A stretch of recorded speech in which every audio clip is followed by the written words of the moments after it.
Muito boa tarde, tudo bem, meus amigos, minhas amigas? Muito bom.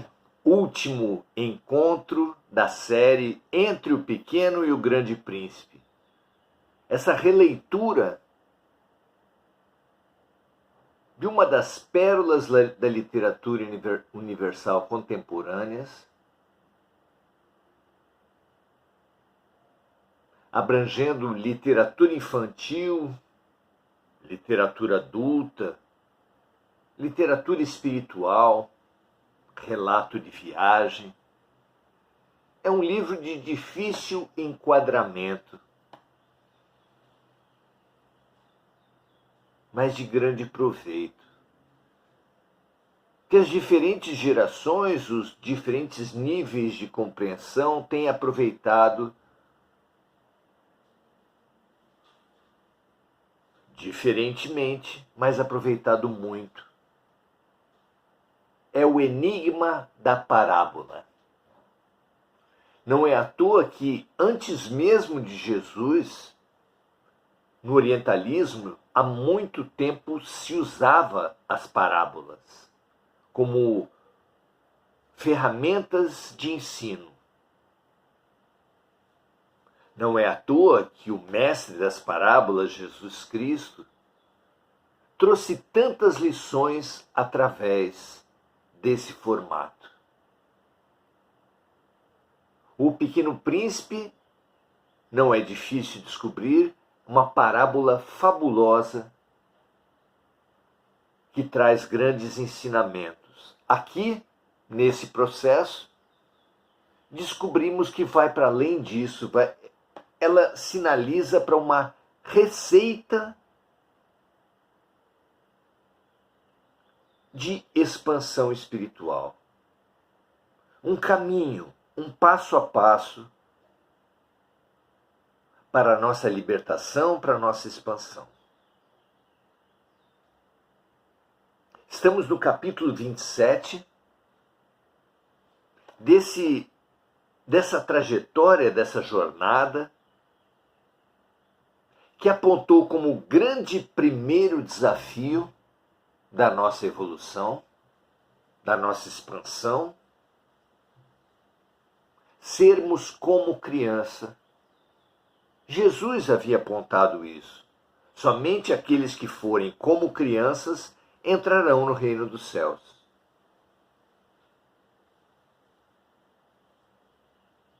Claro que não é suficiente ser como criança, mas é a condição, é o caminho, é a conquista meio fundamental para alcançarmos uma conquista fim.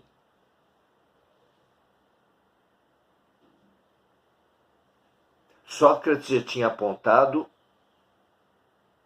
como pilar da filosofia, do aprendizado, o só sei que nada sei. Jesus, que somente aqueles que forem como crianças entrarão no reino dos céus. A atitude da humildade foi referendada pelo mestre, na medida em que, entre os 8 passos de evolução que ele apontou, o primeiro é da humildade. Humildade, simplicidade, curiosidade, disponibilidade para a transformação emocional, racional, para o aprendizado racional. São as características que nós ganhamos a cada início da reencarnação, na vivência, no personagem, na pele da criança. Ninguém pode crescer se não for humilde, se não for curioso, se não for disponível afetivamente e intelectualmente. Claro que não podemos depender, e não somos dependentes apenas da infância física,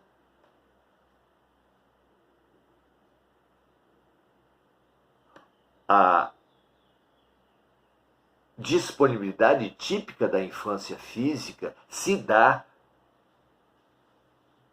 por nós, ao início de cada encarnação, deixarmos em suspenso nossas crenças, nossos padrões, nossas mágoas, nossa culpa, nossas memórias.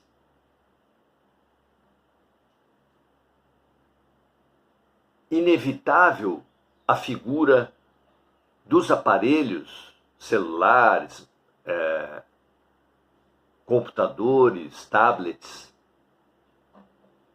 que quando estão muito sobrecarregados de programas e arquivos, precisam ser formatados. A infância nada mais é do que essa formatação que faz de computadores antes muito lentos, nós cheios de mágoas, culpas, medos e preconceitos, em computadores muito rápidos.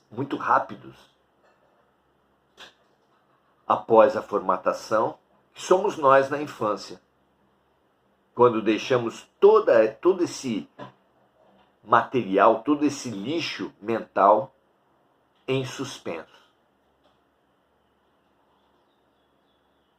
Então, é a condição, o meio de qualquer aprendizado se colocar disponível ao aprendizado. Quem não quer aprender, não aprende. Quem não considera a sua incompletude, quem não se faz humilde, quem não se situa no nada sei, não pode aprender. Mas todo caminho, todo meio leva a um fim, todo caminho leva a um destino. E qual é esse destino? Vamos conversar sobre isso? Nós, nesse processo, temos descoberto que o destino, que o sentido da nossa evolução é o Cristo interior.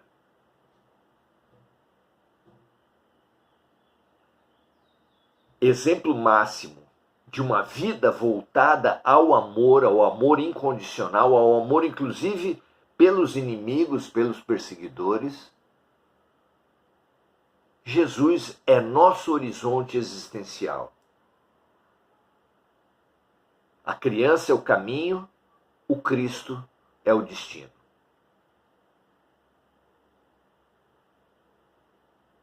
Para isso, temos um desafio fundamental, que é o que vamos tratar nesse capítulo final, nesse momento final do capítulo final de O Pequeno Príncipe. Vamos ler?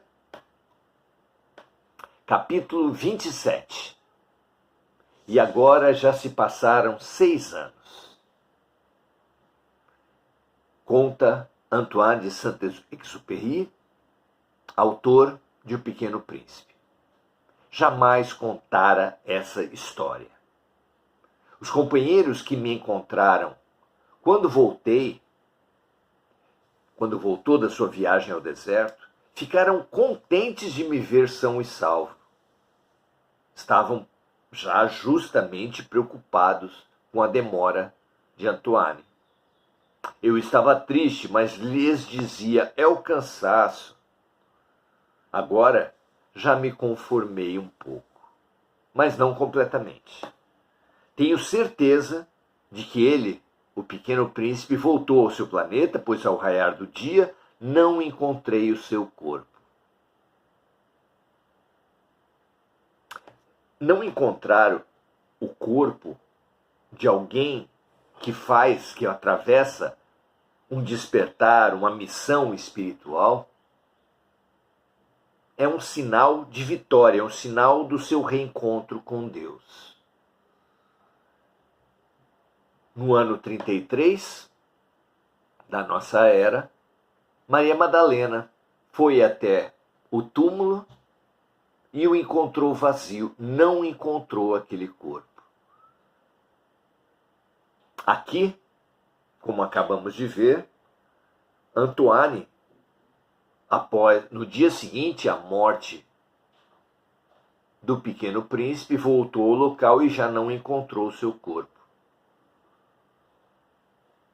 Pois foi interessantíssimo saber, em nossas pesquisas, que o próprio Antoine teve uma morte semelhante. Saiu para viajar com o seu avião, e o seu avião e o seu corpo nunca foram encontrados. Coincidência? Eu não acredito em coincidências. Eu entendo que, como se diz no orientalismo, não cai uma folha de uma árvore que não seja pela vontade de Deus. Como disse o próprio Jesus, todos os fios de vossas cabeças estão contados. Não há coincidência. Mas continua o capítulo dizendo assim: então falava, tenho certeza de que ele voltou ao seu planeta, pois ao raiar do dia não encontrei o seu corpo. Não era um corpo tão pesado assim. E gosto à noite de escutar as estrelas, diz Antoine. É como ouvir 500 milhões de guizos. Mas eis que acontece uma coisa extraordinária. Na focinheira que desenhei para o Pequeno Príncipe, esqueci de juntar a correia de couro. Ele não poderá jamais prendê-la no carneiro. E então eu me pergunto, o que terá acontecido ao seu planeta? Talvez o carneiro tenha comido a flor. Às vezes penso certamente que não. O príncipezinho guarda sua flor todas as noites na redoma de vidro e vigia atentamente seu carneiro. Então eu me sinto feliz e todas as estrelas riem docemente. Mas outras vezes eu penso,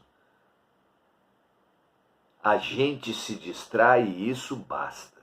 Uma noite ele se esqueceu de colocar a redoma de vidro, ou o carneiro saiu de mansinho no meio da noite, sem que fosse notado, e todos os guizos então se transformam em lágrimas. Eis aí um grande mistério. Para vocês que também amam o Pequeno Príncipe como para mim, todo o universo fica diferente se, em algum lugar, que não sabemos onde, um carneiro que não conhecemos comeu ou não uma rosa.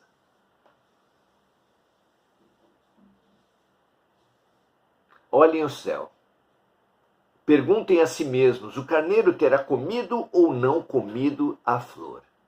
E verão como tudo fica diferente. A flor e os seus espinhos, que nós descobrimos ao longo da nossa viagem, ser a flor alimento do carneiro, mas que ficamos em dúvida se ele comia também os espinhos, são uma questão existencial que muda tudo em nossas vidas.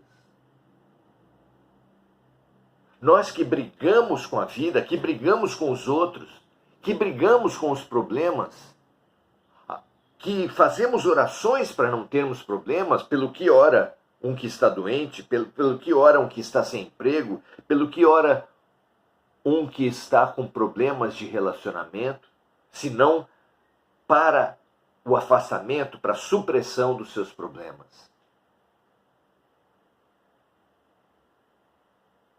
Muda tudo em nossas vidas se descobrirmos que é através das dores, é através dos problemas que Deus fala conosco. Se é através das dores, através dos problemas, que a vida nos ensina e nos cura. Assim como não há cabimento em um aluno pedir para não ter lições, assim como não há cabimento em um doente pedir para não serem prescritos remédios,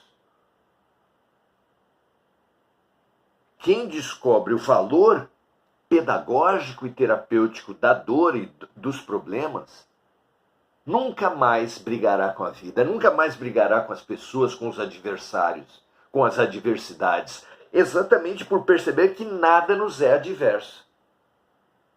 Nunca mais brigará contra as contrariedades por descobrir que nada é contra nós. Tudo é a nosso favor. Parar de brigar com a vida, parar de nos rebelar, parar de nos vitimizar. É nos situar a favor da vida. E assim como um nadador que tenta vencer a corrente do rio, que se exaure completamente de nadar contra a correnteza, mas que quando inverte o seu movimento e aprende a nadar a favor da correnteza, no rio ou no mar, vê o seu nado que não avançava 1 metro, a favor da correnteza avançar muito e rapidamente. Nós também, brigando com a vida, brigando contra o fluxo, nos cansamos, nos exaurimos e não avançamos. E óbvio, percebendo isso e remando a favor do fluxo, avançamos, ganhamos tempo, ganhamos espaço, ganhamos a vida. Uma mudança fundamental, uma questão fundamental que precisamos encarar e vencer.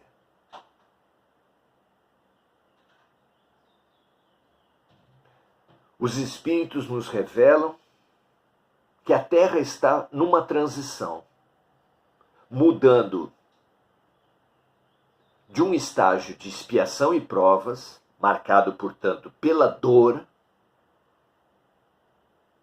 para um estágio de regeneração, marcado pela boa vontade. Dor e boa vontade, porém, não vem de Deus, não são. Dor não é uma punição de Deus. Dor é uma crença nossa. E quando paramos de nos conectar à dor, crendo que todo aquele que erra tem que ser punido, e passamos a nos conectar com a boa vontade, com o olhar do amor, que compreende que ninguém aprende sem errar, ou seja, ressignificando a experiência da dor, nós faremos a nossa transmutação, a nossa transição interna, condição sine qua non, para participarmos da transição externa, da transição planetária. Precisamos resolver a questão. O carneiro, que na nossa releitura aqui simboliza Jesus, o Cristo em nós, come apenas flores ou come também os seus espinhos? O que você acha?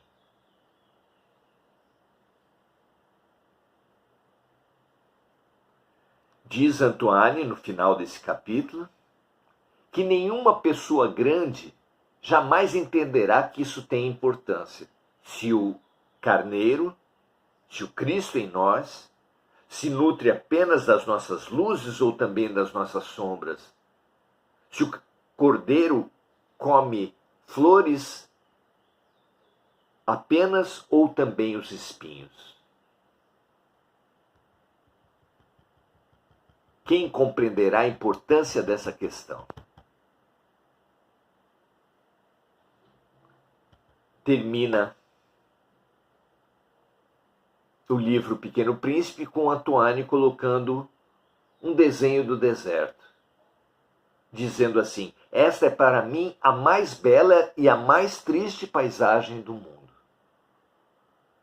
É a mesma da página anterior,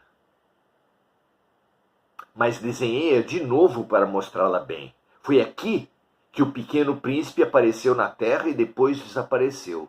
Foi no deserto. que o Pequeno Príncipe chegou até Antoine. Olhem atentamente essa paisagem, diz ele, para que estejam certos de reconhecê-la. Se viajarem um dia pela África através do deserto, e se passarem por ali, eu lhes peço que não tenham pressa e esperem um pouco, bem debaixo da estrela. Se de repente um menino vem ao encontro de vocês, se ele ri, se ele tem cabelos dourados, se não responde quando é perguntado, adivinharão quem ele é. Façam-me então um favor. Não me deixem tão triste. Escrevam-me depressa, dizendo que ele voltou.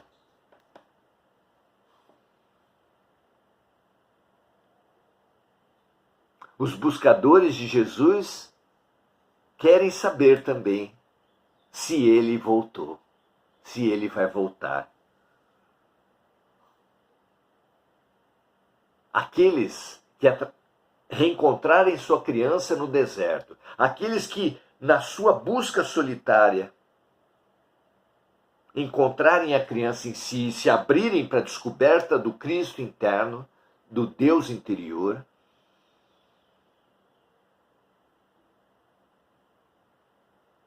esse descobrirá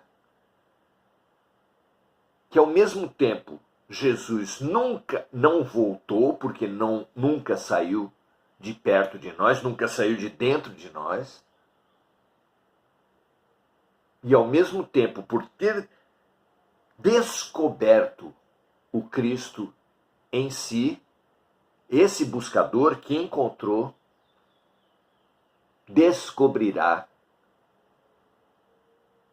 a criança e depois o Cristo interior. E poderá dizer, e viverá para dizer, ele voltou. Ele está aí. Eu descobri a importância do remédio amargo para a cura. Eu descobri a importância da lição difícil para o aprendizado.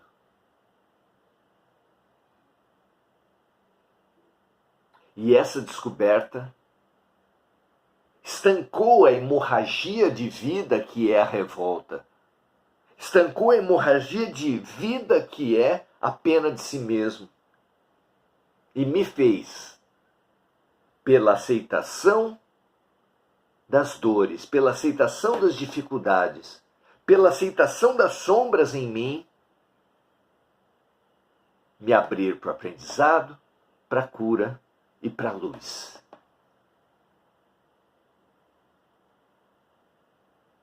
Sim, meus amigos, as nossas sombras. Sim, meus amigos, o mundo baseado na dor, nos quais temos vivido, é uma crença. É uma crença que diz que quem errou tem que ser punido. É acreditando em quem errou tem que ser punido que nós boicotamos o crescimento dos outros, tentando lhes impingir dor. Que nós boicotamos o nosso crescimento, julgando-nos não merecedores. Aí está a origem de toda dor. Mas absurdo que um professor queira que seus alunos, ao longo de todo um ano, seja nos exercícios, seja nas provas, jamais erre nada. Acerte tudo. Por que absurdo? Porque o erro faz parte do aprendizado. Porque ninguém aprende sem errar.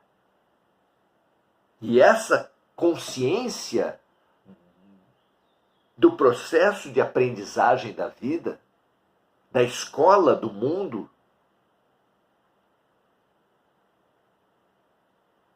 nos torna abertos para aceitarmos as sombras, para aceitarmos as dificuldades, para aceitarmos as dores, como parte da cura. Sem dor, sem consciência da dor não há diagnóstico, sem diagnóstico não há cura. Imprescindível para o processo de aprendizado. O aprendizado é uma crise entre o que supomos saber e o que precisamos saber. E dói essa crise. A compreensão de que a dor é simplesmente brigar com a vida, remar contra a correnteza, negar suas sombras, os seus problemas, negar os diagnósticos, negar a própria ignorância com arrogâncias, pretensões e egoísmos. Essa compreensão muda tudo. Nos empurra e nos remete para o ser de luz que está dentro de nós querendo nascer. Sim, minhas amigas, meus amigos, estamos todos grávidos. Como há tanto tempo anunciava o budismo, que diz que temos um eu maior dentro do eu menor. Como há tanto tempo anunciava a filosofia, que diz que temos uma essência para além da aparência. Como há tanto tempo apontava Paulo de Tarso, que fala que nós temos um homem novo na barriga de um homem velho. Como há tanto tempo aponta a psicanálise, que fala que temos um ego, mas que para além do ego, temos também um self, um eu que é a fagulha divina que há no fundo de todas as criaturas. Essa consciência é fantástica para vivermos bem esse momento, para aproveitarmos esse momento precioso que Deus nos deu.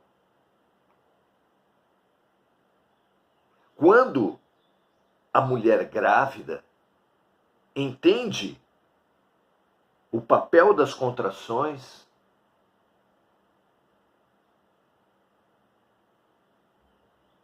ela tem condição não apenas de viver bem essas dores, mas de fazer a força necessária,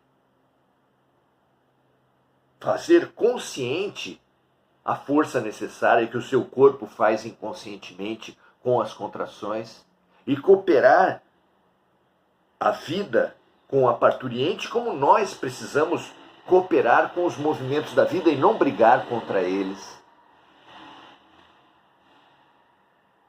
Cooperar